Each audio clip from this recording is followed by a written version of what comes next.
The village did not appear on most maps. Tucked between low, mist-covered hills and a narrow river that whispered more than it flowed, it seemed less like a place and more like a pause in the world. Travelers rarely came here by accident. Those who did often stayed longer than they intended, and almost all of them, sooner or later, found their way to the tea house. It stood at the far end of the village, where the dirt road thinned into a path of stones and moss. The building was simple: wooden walls, a sloping roof darkened by time, and a single paper lantern that swayed gently, even when the wind was still. No signboard, no name. Yet everyone in the village knew it. They called it, quietly, the place of the silent master. The tea master had lived there for as long as anyone could remember. He was an old man, though no one knew his age. His hair had faded into silver long ago, tied loosely behind his head. His movements were slow but precise, like someone who had learned that time bends for those who do not rush it. And he never spoke. Not a single word. Not to villagers. Not to travelers. Not even to the children who sometimes peeked through the doorway, hoping to hear him say something, anything. But still, people came. Because when they left, something inside them had changed. The traveler arrived on a gray afternoon. His name was Arin, though he had introduced himself so many times in so many places that it no longer felt like his own. He had been walking for weeks, moving from town to town, never staying long enough to be known. His clothes were worn, but not ragged. His eyes, however, told a different story. Restless, always searching, always unsatisfied. He had heard about the tea master from a merchant on the road, a man who spoke of the old tea house with unusual reverence. "They say he doesn't speak," the merchant had said, "but somehow he tells you exactly what you need to hear." Arin had laughed at the time. Now, standing in front of the tea house, he wasn't laughing. The door slid open without a sound. Inside, the air was warm and carried the faint, earthy aroma of tea leaves. The room was sparse, just a few low wooden tables, cushions on the floor, and a small hearth where water gently simmered in a kettle. And there he was, the tea master. He did not look up immediately. Instead, he continued what he was doing, pouring hot water into a clay pot with steady, deliberate hands. Only after a moment did his eyes meet Arin's. There was no surprise in them, no curiosity, just presence. Arin cleared his throat. "I've come a long way," he said, stepping inside.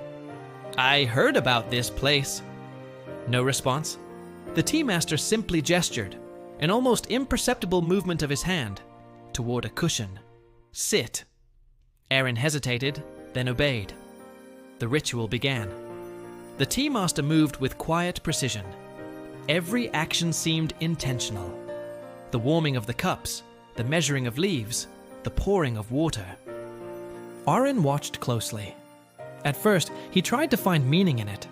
Is this some kind of performance? A trick? A philosophy hidden in gestures? He leaned forward slightly. "You don't speak, right?" he asked. "That's what people say." The tea master did not react, not even a flicker. Arin smirked. "All right, let's see what you've got." The tea was served, a small cup placed gently in front of him. Arin picked it up and took a sip. It was ordinary, warm, slightly bitter, nothing remarkable. He frowned. "This is it?" he said.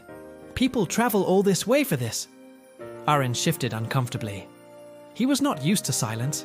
In every place he had been, there was always noise, voices, movement, distraction. Silence to him felt like something that needed to be filled. So he filled it. "I've been traveling for years," he said, "looking for something. I don't know what exactly. Purpose, maybe, or clarity." "Nothing."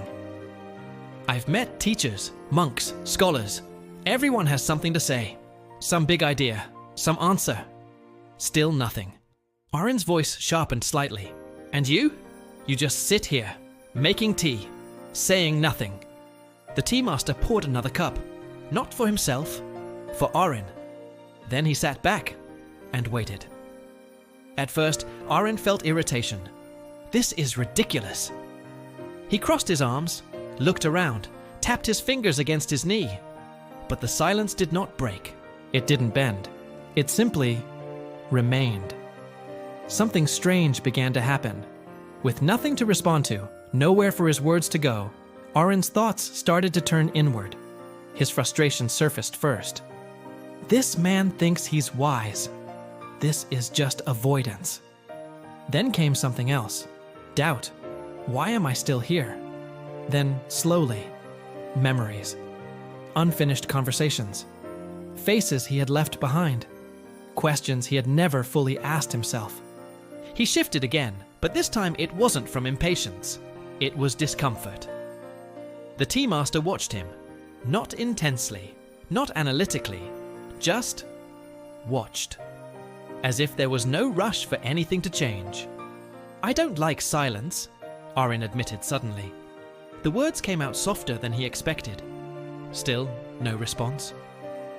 But for the first time, Arin didn't push. Another sip of tea. It tasted different now.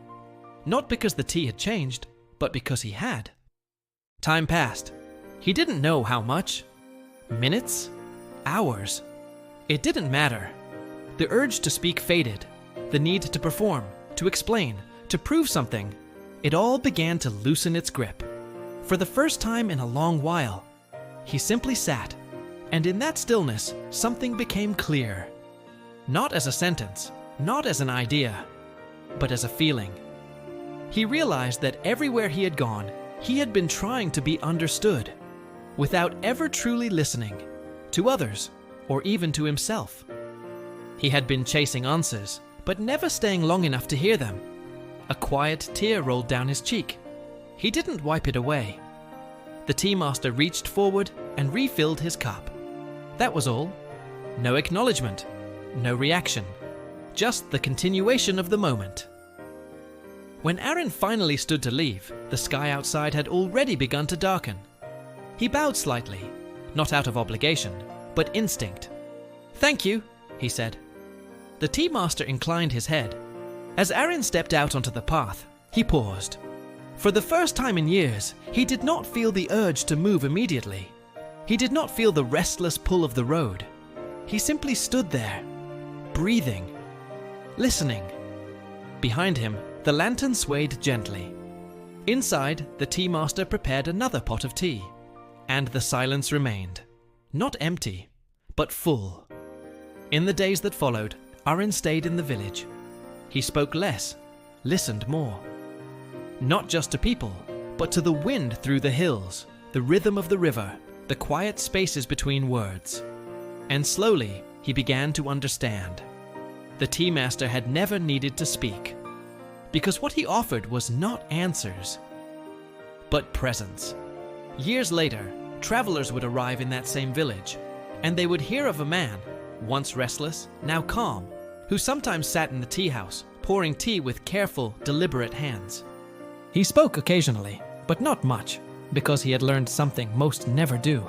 That understanding does not always come from words. Sometimes it arrives in silence.